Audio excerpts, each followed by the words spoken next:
Hi guys, welcome to ESE Barnsley. My name's Lee and thank you for tuning in to my Eurovision YouTube channel. Well, today it's been quite a few weeks since I did my last video on the channel. It is kind of quiet now between, we've had the national final season.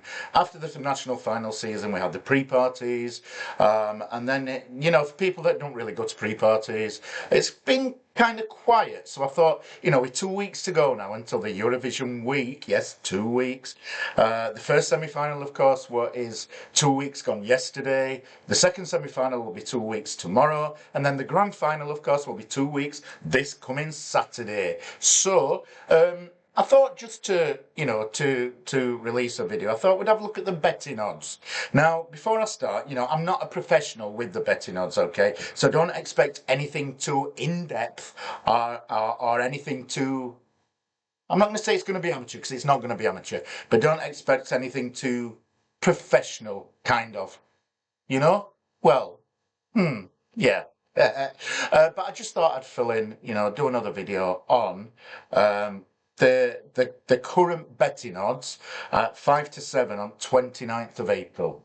And I thought we'd discuss them, we'd have a look, see if there'd be any movers, any shakers, what's happened. Now, because this is the first time that I've done a video on the betting odds, I'm not so much going to concentrate on the movers and the shakers. I could just be concentrating on, what they're actually showing at this moment in time, today, on the, Wednesday, 29th of April. All right. Now, with 2 weeks to go to Eurovision, we've just had the stand-in rehearsals completed. We've had a picture on what the stage is looking like, and it looks absolutely fantastic. When I look back, I look at the 2022 stage where, 2022 stage in Turin wasn't the best, was it? That the main feature on the stage didn't even work properly. So then all the broadcasters, all the delegations had to change the plans because, some of the delegations had the rotating stage in Turin as part of their performance. And because it didn't work properly, because it didn't rotate properly, they had to... The broadcasters that initially wanted that had to think, from scratch on how their song is going to be, going to come across on stage. When something like this happens, I mean, to be honest, I really don't know why the sun on the stage in Turin actually failed to rotate. Some people are saying that it took too long to rotate. Some people are saying the mechanism kept sticking. We're never actually going to know what happened in Turin on that stage. But yeah, this goes to show that, things can happen, mechanisms can happen, things can happen with the stage, mechanically, but from what I've seen of this year's staging, stage, should I say? Sorry, I'll correct myself. Stage.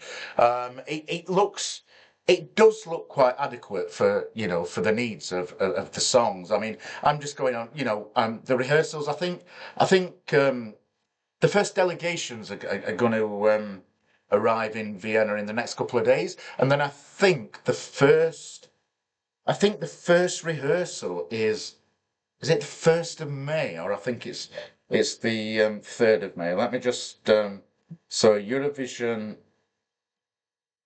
rehearsals schedule. Sorry, I'm not very right. So the rehearsal schedule, yeah. So we have the rehearsals start on the 2nd of May, which is this Saturday, and we've got the first half of semi-final one rehearsing. So those delegations that are going to be rehearsing on Saturday will probably arrive there tomorrow. I mean, it's Thursday tomorrow. Can you believe it? It's here. Eurovision is here. They've just been building the stage for for what seems a long time. I think it took about 3 weeks, and it just all that. It's getting closer and closer, and like I say, the standing rehearsals have completed, and apparently, according to sources online, I don't know how, how trustworthy this is, but apparently the countries that impressed in the standing rehearsals was, but I have to think now, it was Bulgaria, it was Australia, it was the United Kingdom, and it was another one. Hey dear, I don't know. I should have done my research, shouldn't I, before I did this video, but that's what makes it more real, you know. Right, so yeah, the countries that made an impact during the standing rehearsals. Let's have a look. Yeah, so the countries that made an impact during the standing rehearsals. I mean, this really, you can't really take this really seriously. I mean, the standing rehearsals are basically for, you know, camera shots. It's basically to see if the staging works, to see if the reality works, blah, blah, blah, blah. Yeah, the countries, France impressed during the standing rehearsals, Australia impressed, Belgium impressed, which is quite surprising. Bulgaria impressed as well. And the most surprising out of these five countries is the United Kingdom. I mean, currently the United Kingdom is like 20th in the betting odds or something, but we'll go into that in more detail in a little while. But yeah, apparently the United Kingdom impressed in standing rehearsals. Now, me being from the UK, I'm so used to, I'm so used to just watching Eurovision and expecting us to do really badly. The only year where I had oomph and where I thought, we could do really well was 2022 with Sam Ryder. And that was justified because we came first with the juries. And I think we came fifth with a televote. And I think in 2022, didn't Sweden get 170 points from the public? And the UK got 171 points from the public? Or did Sweden get 172 and the UK get 173? But there was only 1 point anyway between Cornelia Jacobs with Hold Me Closer and Sam Ryder, of course, with Spaceman. So yeah, and that was 2022 when, certain delegations took into account the rotating stage, which failed, so they had to change. 2022 was a mad one, to be fair. So yeah, them five countries, like I said, France, Australia, Belgium, Bulgaria, and the United Kingdom. The United Kingdom, for me, being a surprising one, impressed, apparently, in the standing rehearsals. So we'll see. We'll see if that is justified when each of those five countries rehearse along with the other 30 entries. The other 30 countries that are going to rehearse. Like I said, the first rehearsal start on 2nd of May. The first half of the first semi-final. And those countries, I think, I'm not sure if any will have actually got to Vienna right now. This is Wednesday evening at 7 p.m. UK time. If not, then it'll be tomorrow, Thursday, 2 days. Because normally it's about 2 days before they have their first rehearsal. So, I said this was going to be a video about the betting odds. So let's have a look at the current standings in the betting odds. Now, as we can see, this is the betting odds for the grand final. The winner of the grand final. Now, as we can see, I mean, Finland have been in first place for since the beginning. They have maintained that first position. I mean, Lampenius and Parkkonen, fantastic. He's a great singer. She's a really well-known violinist in Finland and really, really professional with it. So, you can understand kind of why they are in first place in the betting odds. The staging from UMK, is it UMK? They don't really have to change anything. It was professional at UMK, and the props as well, the fire, the surround, her with a guitar. Sorry, not the guitar. What am I talking about? The violin. She starts off at the beginning of the song, right at the back of the stage, well, she did in UMK. I'm assuming on the Eurovision stage she will start right towards the back of the stage like MK, because there's no reason to change it. He would be with his props further forward in the stage, and yeah, this gelled well together. It was fantastic, and there's a reason why the 30% winning chance for Finland. The professional, the professional the professionality was there. He's a great singer. He's good to look at. He's got good stage presence. See, all these little things actually help into the bigger picture, into an overall performance. And I think that's why they have a 30% winning chance in first place. And I think a lot of people expect Finland to win. I certainly think Finland is up there to be a contender to win. I think it could well be Helsinki 2027 or Tampere 2027. I think, yeah, and I know I've said it before over and over again, but they don't have to change anything. What they did in the MK performance in the Finnish national final, they can bring to Eurovision, and that will be fine. That will be fantastic. That will be all done. That will be amazing. So there's a reason why Finland are first in the odds. Everything's prepared. I think the rehearsal, we know they're both gonna. We know Pete's gonna perform, and we know she's gonna perform as well on stage. The only reason I think in my opinion, why Finland have to go through the rehearsals in the first place is just for camera shots, knowing when to come on and off, knowing where to stand at a certain time in the song, the performance. But, apart from that, this is ready to go.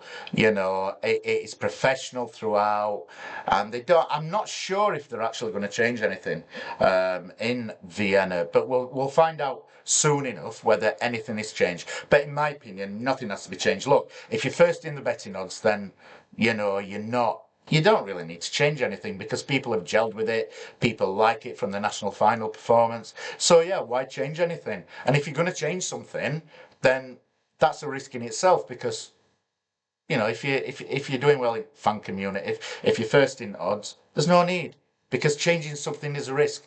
Like changing anything is a risk with anything. So yeah, I think Finland are in first place, deservedly so. Now, if we have a look at Denmark in second. Now, what do I say about Denmark? When I first heard this song, I wasn't overly keen on the song, I must admit. And I did say that in my reaction video. But he's got such a stage presence. He just loves the camera. You can tell. His performance in front of that camera at Danish Melody Grand Prix was fantastic. You could tell as well he had so much confidence. That confidence just oozed from his body, you know. And in DMGP as well, he did have some other people on stage with him dancing on either side. I think it were on the left and the right and the back. And these, to be fair, I don't think Denmark really has to change anything. And his vocal range as well. Soren's vocal range is fantastic. That note in the middle of the song where he's, I'm sorry for me vocals, but I just can't sing. I'm just telling you. Yeah, I'm telling you that I can't sing. But yeah, the whole thing.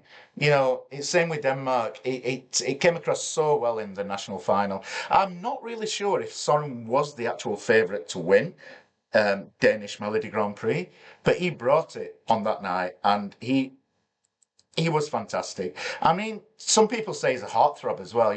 He feeds the camera. He oozes off the camera. The confidence oozing from him is fantastic, and that's what you need on stage. If you've got that confidence and you aren't worried about 160 million people watching you, and you're just concentrating on your performance, then it's just you're not going to go wrong. So I don't think Denmark has anything to change, really. I think Denmark will, I've got a sneaky regard Denmark will change something on the stage, whether it's the amount of people on stage, whether it's the overall concept, whether they'll reduce the amount of dancers with him or they'll increase the amount of dancers with him. But remember, you can only have a maximum of 6 people on stage. So, I think in total there were 5 on stage, so they can increase by 1. But then, of course, they can decrease. I don't know why I think they're going to decrease the amount of people on stage, but yeah, just the song. I don't know what. When I first listened to this song, I went overly keen, and people might say, well, people watching Eurovision are going to watch it for the first time. So if I thought that, might other people think that? I mean, that was my opinion. But in the Eurovision fan community, everyone loved it. A lot of people loved it. And you can see why, because like I've said, it is everything. Soren is everything. His vocal range, his ability to choreograph when he needs to choreograph, his dancing on his 2 feet as well when he goes dubba-dum, dubba-dum, dubba-dum, dubba-dum. And then he just do do do do do. So yeah, Denmark. Yeah, I can understand why they're in second place. Now in third place in the betting odds at the moment, we got Greece. Now and I can't understand why Greece are in third place. I mean, yeah, it's Ferto, Ferto. It is kind of like I don't know how to explain it. This is me just being me now, just trying to fill the space, so to speak. But no, no, that were a bit nasty to say. Actually, I think Greece, it's got its fans. I mean, I like Greece. I love Greece. I love entries like this in Eurovision because you can guarantee that songs like this in Eurovision will do well with televote. This song is no exception. This song, I think, could do really well with the televote. I'm just a little bit premature. Is that the right word? A bit premature? How the juries will take to it. But I think this is a definite qualifier again. There's a reason why they're in third place. The public loves this song. I mean, that's evident to see. But I'm just a little bit wary how the juries will take it. Juries seem to go, well, it kind of changes from year on year, but juries tend to go for vocals, and then they said that, then the next year they could be told to look at the whole performance. Next year it could be choreography. If it's choreography, how they're in line with each other, if they're dancing and stuff like that. But I think most of the years it's about vocals. And even though this is a fun song, you can't take this song seriously. And I don't mean that as in a bad way at all. But it's a fun song, and even though it's a fun song, he has got good vocals. I mean, they're not great vocals, but he hits the notes. He does really well, and for the song that it is, I can understand why it is in third place. I definitely will expect a top 10 in the public vote. Definitely in the final because I think this will qualify. I'm not sure how the juries, like I said, but I can understand why it's in third place. Akilas has got a great personality. I've seen videos on Facebook from, certain YouTube reactors, certain Eurovision reactors, and he came across really well. He's down to earth. He's a lovely guy. I think while they were in London as well, he got the same plane as the Romanian singer and the Bulgarian singer Dara. Alexandra, Dara, and Achilles, I think, were on the same plane. So they've built like a tight community, a tight friendship. And yeah, I can see why Greece is third place in the odd. Maybe not third. Maybe I think it should be a little bit lower because um, there are more vocal capability artists. Is that the right? There are more vocally stronger artists in competition, but a fun song like this, it's going to be up there. They always do well with public. So yeah, that's Greece in third. France. Oh gosh. Now France have been a powerhouse at Junior Eurovision, haven't they? They've won it so many times. They always host really well at Junior Eurovision. I do watch Junior Eurovision. As we know, it takes place every November. Um, and they do send really good songs, and they've won Junior Eurovision loads and loads of times. Now they're going to be represented this year by Monroe. Now she's 17 years old, and to have a voice like that at 17 years old, I think this would be a jury song. Definitely, because her vocal range and her ability to change from I mean, I'm not a vocal coach, so I don't know what all the different levels of singing are and what you call them. There's a tenor and there's a this and that and t'other, but I don't, yeah, I'm so sorry. But yeah, 17 years old, she's a talent, and I can see why she's fourth. Maybe she should be a bit further down because the next one I think should be higher. But yeah, France, Monroe, Regardez. They haven't won Eurovision since 1977. That was the last time they won Eurovision. 1977 with Marie Myriam and L'Oiseau L'Enfant. So 87, 97, 07, 17, 20. So 49 years since France won Eurovision. Can they win the 70th Eurovision Song Contest? Because I think this will go very well, like I said, with the juries. A song like this, you don't really need chaotic staging. You don't need silly staging. You just need like quite simple and quite emotional staging. I mean, I remember Barbara Pravi in 2021. That was simple emotional staging. The whole stage was black. There was a white light on her. During the song, there were doves coming up from the LEDs on the floor, rising up onto the back and looking like they were surrounding her. Um, and Monroe needs similar to that. It needs to be basic. It needs to be stunning at the same time. Basic staging can be stunning. It doesn't have to be out there. It doesn't have to be chaotic. It doesn't have to be whoo. It can be quite simple. And simple sometimes is fantastic. So yeah, that's France in fourth place with the juries. Now the next one in fifth. I've just said that I think this should be higher than France, and of course it's Australia. I mean, what am I supposed to say? What am I supposed to say to Australia? It's like literally what am I supposed to say? It We know Delta is going to give a fantastic performance. We know her vocals are going to be spot on. I know I've already said France can be a jury bait, but I think Australia can be jury bait. If they've been told to take vocal capability into consideration on top of everything else, I think it's got to go to Delta. It can't go to anyone else. It's got to go to Delta. That vocal range, that uniqueness to a voice at certain points in the song are what made this. I mean, Eclipse as a song to me when I first heard it, I weren't too keen. It was just average to me.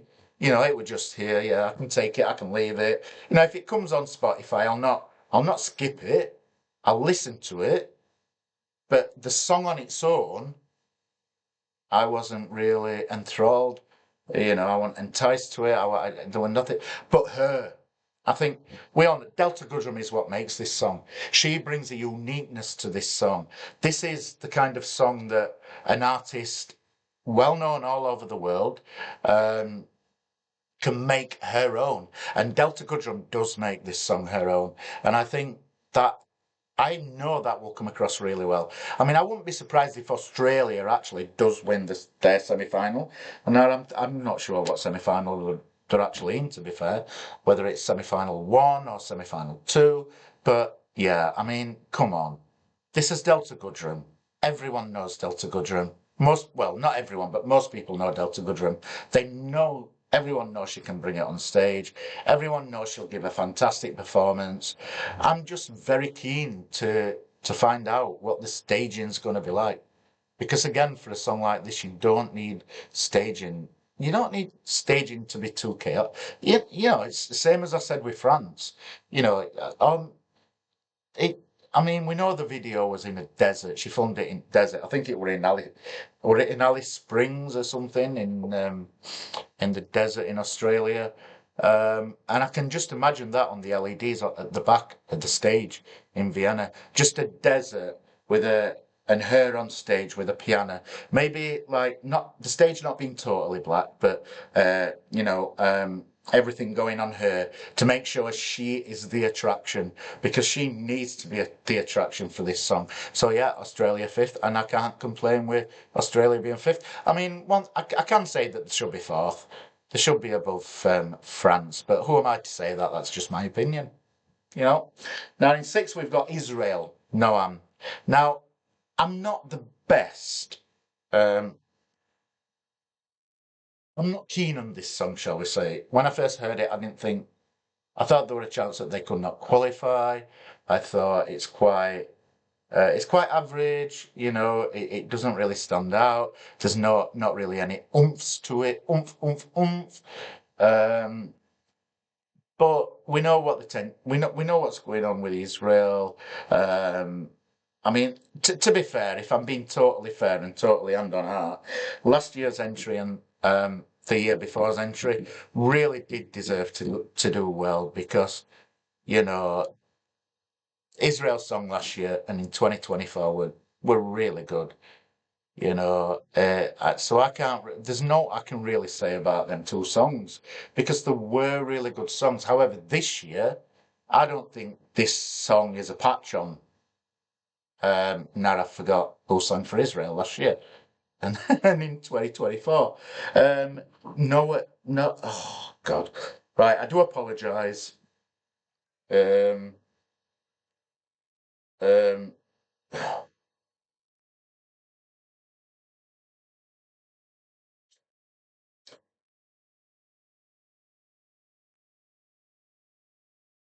yeah, of course. Last year, Israel were represented by Hurricane by Eden Golan, and then in 20 no, that was 20. And then in 2025, honestly, I must do my research before this. And then 2025, it we Yuval Raphael when New Day Will Rise. Well, to be fair, I didn't think they were bad songs at all. I'm not sure Yuval should have done as well in Televote last year as she did, but obviously we know there's some, so we aren't going into much detail. We can expect Israel to do well with the Televote this year again. It's just how the juries take it. But I don't think Israel should be six in the odds. I really don't. And I think I know the reason why it's six in the odds, like quite a bit of us do.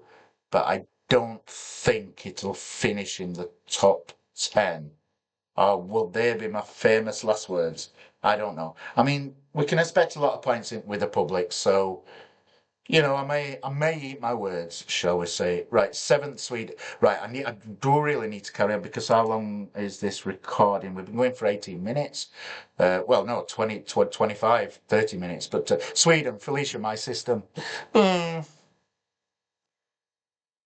I do like this kind of music as a person. I like EDM. I love EDM, but I don't think it has a place in Eurovision. Every every time a country sends us an EDM song to Eurovision, it qualifies. It does qualify, but it comes like bottom five, right? For whatever reason, Europe and the world do not like EDM songs at Eurovision. But at the same time, this is Sweden. So we can never discount Sweden, as you know. And I think, yeah, I'm not sure it should be seventh, or am I sure it should be seventh? My system. But I will be dancing to this song when in the semi-final and in the final because obviously it's going to qualify.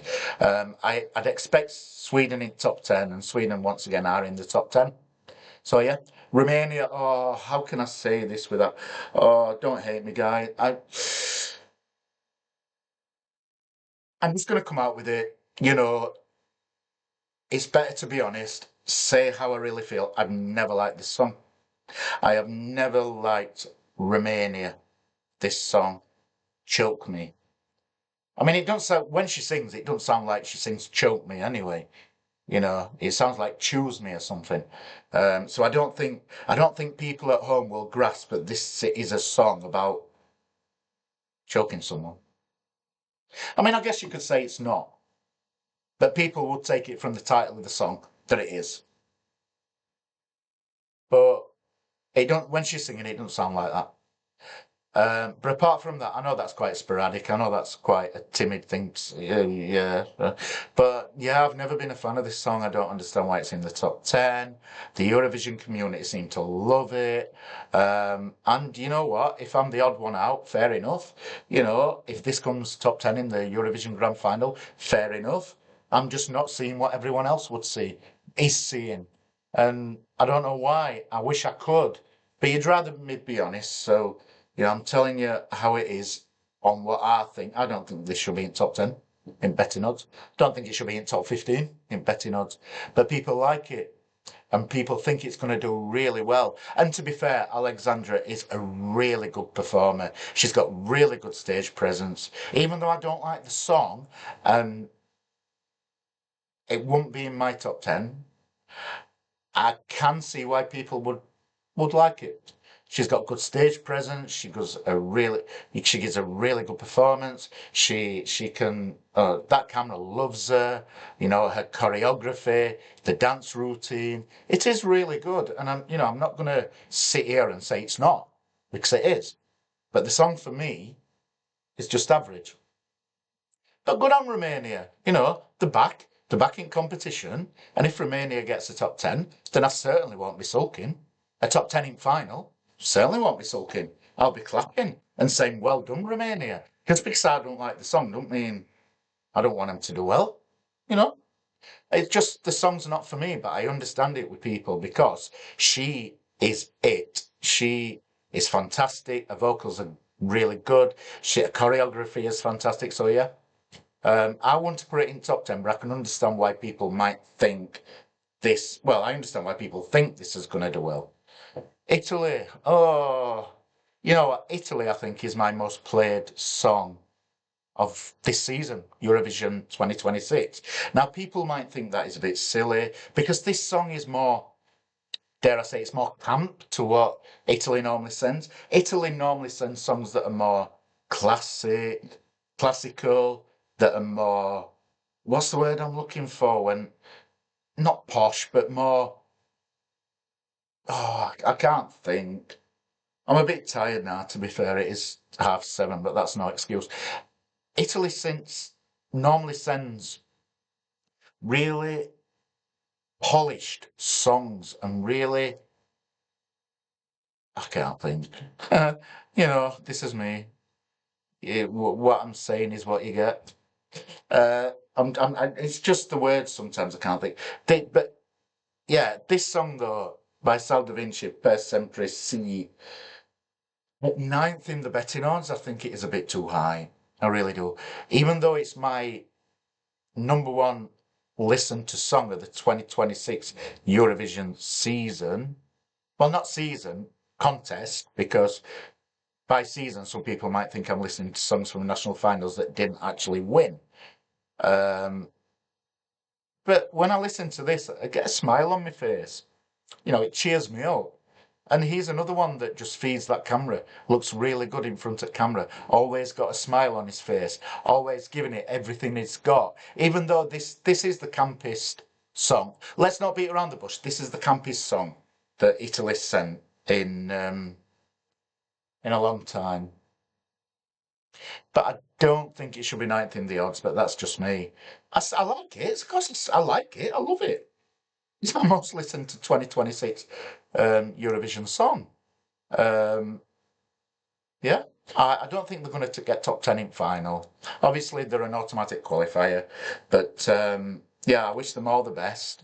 He's fantastic. He can feed off that camera. He just oozes. The camera just oozes him, you know? Right. The last one that I'm going to that I'm going to talk about now is 10th place. I'm going to keep this video to top 10 in betting odds. And then I might do another video in about a week before the Eurovision week, about all the rest of the songs and what I think about the other songs. Ukraine. Now, without a doubt, this is Ukraine's weakest song for so long. I mean, Ukraine normally send when Ukraine sends a song to Eurovision, you can never discount them. They've got a 100% qualifying record. They bring uniqueness. They bring cultural flavour. They just bring something different to Eurovision. And this is why I love Ukraine at Eurovision. This song, this year, it's just your typical. Is it a ballad? I would class it as a ballad. Maybe an up-tempo ballad. I don't know.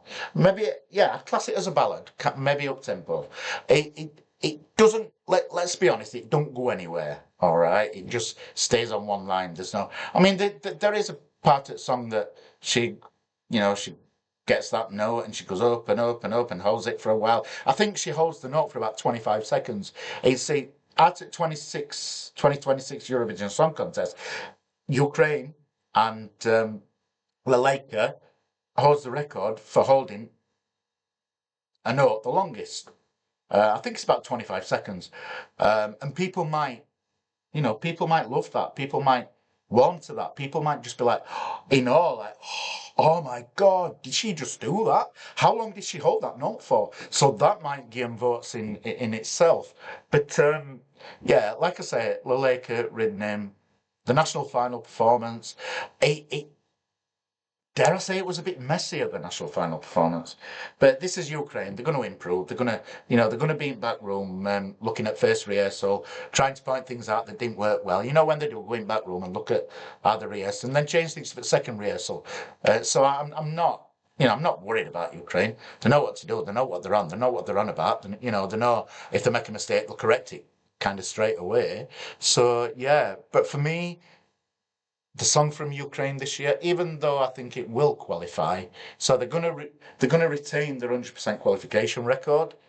Um, the song, I don't turn it off if it comes on Spotify. I'll listen to it, but it don't really go anywhere for me apart from that note. And like I said earlier, that note could get them votes because it is quite impressive. It really is quite impressive. So they were my top 10 in betting odds. Now I'm going to I'm going to leave it at that today because I've been talking for what seems like a long time, about 45 minutes. So yeah, I'm going to leave it there. So let's just say again. So in 10th in the betting odds we've got Ukraine. 9th we've got Italy. 8th we've got Romania. 7th we've got Sweden. 6th we've got Israel. 5th we've got Australia, which I think should be 4th over France. I think France should be in 5th. But 5th Australia, 4th France. I think Greece should be a bit further down. So I think Austria should be 3rd. Greece 4th. France 5th.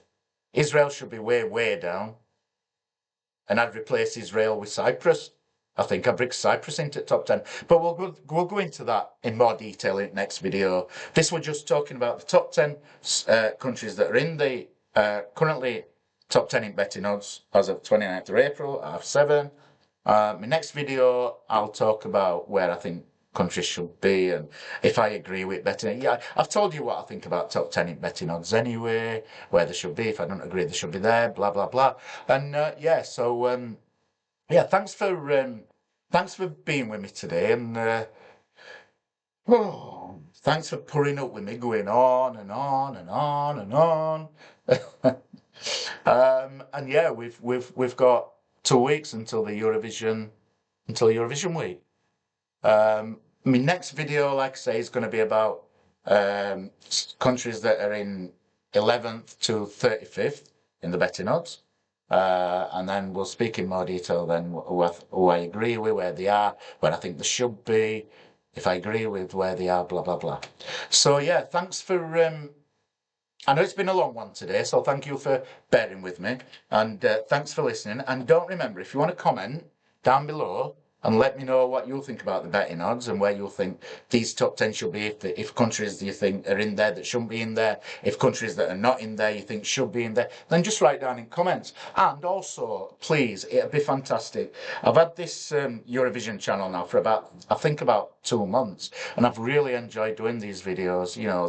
This was something that I struggled with, because I've thought about doing a Eurovision YouTube channel for quite a long time, and it's been kind of I've been a bit worried because normally I don't like going on webcam and on videos and recording myself and things like that, but since I've been doing this, I've become more confident in being in front of a camera, because the energy, the buzz that I get from people that comment on my videos is just fantastic.